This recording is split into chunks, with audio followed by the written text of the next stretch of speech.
when Holy Spirit has you do certain videos like this, you might feel unqualified. so this is a subject that I wouldn't have just come up with on my own. And would you send Lydia to youth group? And so I get out of the bathroom, I tell Dylan, and it actually sparked a memory in him, which sparked this entire video right now. Hey everyone, welcome back to D&G Ministries. So Gabby and I are going to open up a can of worms today. How did you get today's video idea? So today we were at a coffee shop, brainstorming ideas. Nothing was coming to my mind. I'm not good at it in general, and we were just kind of stumbling. And so I'm in the bathroom, not really thinking much, asking the Lord, like, please help us, Lord, give us some ideas, thinking that the Lord's going to give Dylan an idea when I come back. But I'm sitting there and this phrase, youth group, comes to my mind. And for background, I used to go to youth group for many years. It was a big part of my life. And then this question comes to my mind. And I already had the answer. And this is why I thought it was the Lord, was the question, would you send Lydia to youth group? And so I get out of the bathroom. I tell Dylan, and it actually sparked a memory in him, which sparked this entire video right now. And so when she mentioned this video idea, guys, I knew it was Holy Spirit because this is a subject that I wouldn't have just come up with on my own. And this is an uncomfortable one because we're parents, but we're not parenting yet. Mm-hmm. And so this isn't us giving advice in any way. These are just our thoughts and things that we actually are going to be discussing. And so this verse that came to mind is what we're going to really go over. And we're just going to kind of rant on this verse. And so that's Proverbs 22, verse 6. What is it, Gab? It says, train up a child in the way that he should go. Even when he is old, he will not depart from it. And so all that's important, but with the first part, what really sticks out to me is train up a child in the way that they should go. That's the parent's responsibility. It's very clear. As parents, it's our responsibility to pour into our child, nobody else. And we see a demonic agenda behind this verse. You see the school system, for example. They have influence over children. There's an agenda that is at play. And that's why we see so many things in our generation today that are so off. Nothing is following the biblical order anymore. For me, and I'm just being honest right now and saying this to my wife, I know for us, I don't want there to be any influence from outside people because it's our job to raise up our child in the way they should go. And so when I say that, it's not wrong for a child to, visit family, visit grandpa and grandma, to go to a youth group, to go to a YMCA, whatever it is. The point is, just like we look to Christ and everything has a spiritual meaning to it, and we're going to learn that through children, just like we look to Christ, our child is supposed to look to us. We're resembling Christ in a way. Yeah, we're supposed to be the example of Christ. And so that's the thing for me. And I feel like that's the main thing that I've just been thinking about as we're coming into the season of being parents, is I want to be in a place where we're constantly pouring into our child, and we don't do the cop-out thing where we get rid of our daughter so we can have our selfish motive. Oh, I'm working all the time, so Lydia's got to go to, somewhere else because I can't be around, or, oh, Gabby and I are just so drained. And yeah, there's going to be moments like that, but the heart motive's got to be right. But if we genuinely need a break, then we're going to have like-minded people who can pour into our daughter and have the same beliefs, if that makes sense. And what we're really trying to say is we're seeing a flawed system when it comes to sending your kids off, because that's often every single day of the week. We're not saying that once a week or once every 2 weeks or whatever. We're not putting a limit on that of how often you can have a babysitter, how often they can spend time with other people, because we're not telling you to isolate your children. But Dylan had an experience where he used to go to the Y all the time. I had an experience where I used to go to youth group all the time, and both these things can be good things, but when you're spending so much more time with outside influences, or even the school system, when you're off at school every single day except the weekends, and you're there for 8 hours plus, that's going to mold you, not your parents, because oftentimes parents are cooking dinner, they're doing other things, so it's the time that you actually have with them every day is very, very limited. We've had little conversations, and we don't want to send our daughter, to public school for that reason. And obviously, we're not trying to come at people, because sometimes, there's single parents, or sometimes, you're in a struggle, but the Lord can make a way around that. Yeah, everybody has a different experience. And my parents divorced when I was really young. For example, the whole Y thing, I used to go to the Y all the time after school. My dad would drop me off at the Y. He would go back to work. I'd be there for hours just playing basketball.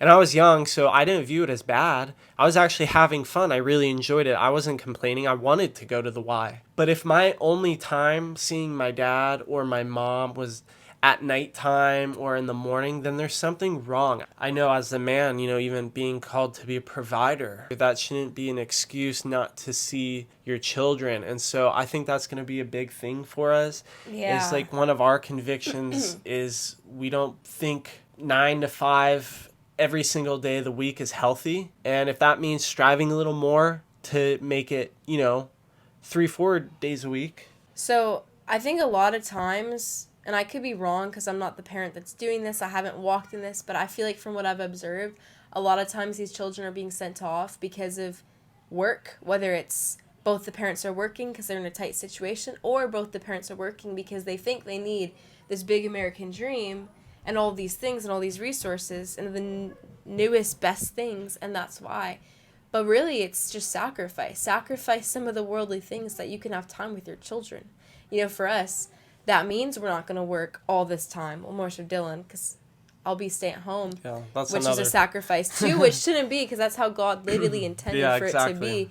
But for him, it's like he's not going to work all these hours because that would take away from time with what God's calling us to do. So it's just sacrificing, certain other things in our life. Like, we're not going to have the newest things. We're not going to have an abundance of things. Something that came to mind as she was talking was, for example, I'll use my childhood. I did a lot of things with my parents, especially my dad. I was with my dad a lot more, I would say. And again, I'm not saying this from no judgment or anything. Like, me and my family is cool. We love each other. But I spent a lot of time with my dad doing things, but I wouldn't say I really have a relationship with him. And just like we're called to have a relationship with King Jesus, it's different if I'm just doing things for him. Like, I could easily get in the Word, or I could go and evangelize. But if I'm not doing that with him, then I'm just doing things. So my point is, with children, it's like you could be doing the homework with them when they get home from school.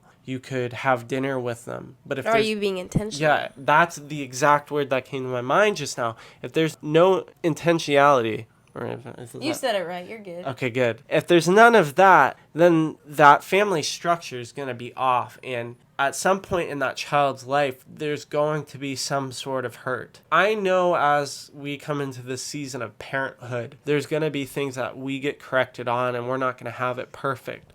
But the one thing that I do know, and the one thing that I do desire, is, especially having a daughter, I want to be in my daughter's life more than anybody else, like in my circle.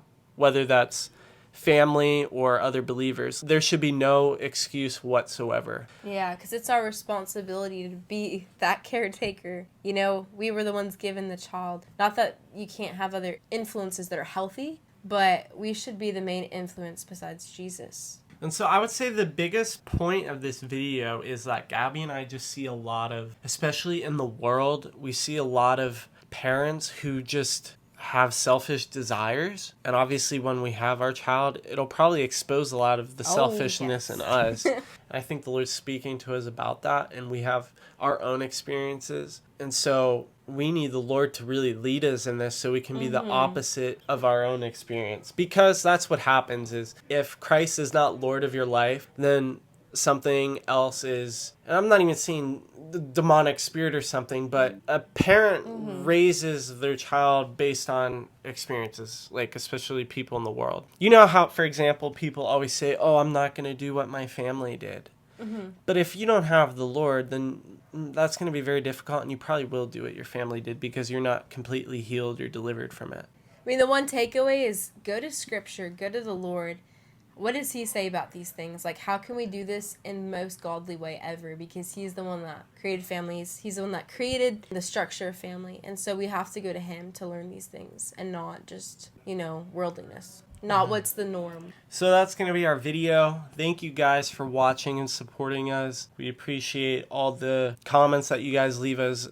Yeah, be real with this one. Like, Let us know your thoughts. But be straight up about it. Don't like beat around the bush. Like if we're wrong about anything or just call us out on it, correct us in love. This is a rough video to make because I was telling Gabby, we were trying to film another take, and I was like, when Holy Spirit has you do certain videos like this, You might feel unqualified. yeah, That's how I feel. I feel that way. Eventually, we'll do a video in the future to see if anything we said was Accurate or inaccurate. yeah, I don't know. Thank you guys for watching. We'll see you in the next one.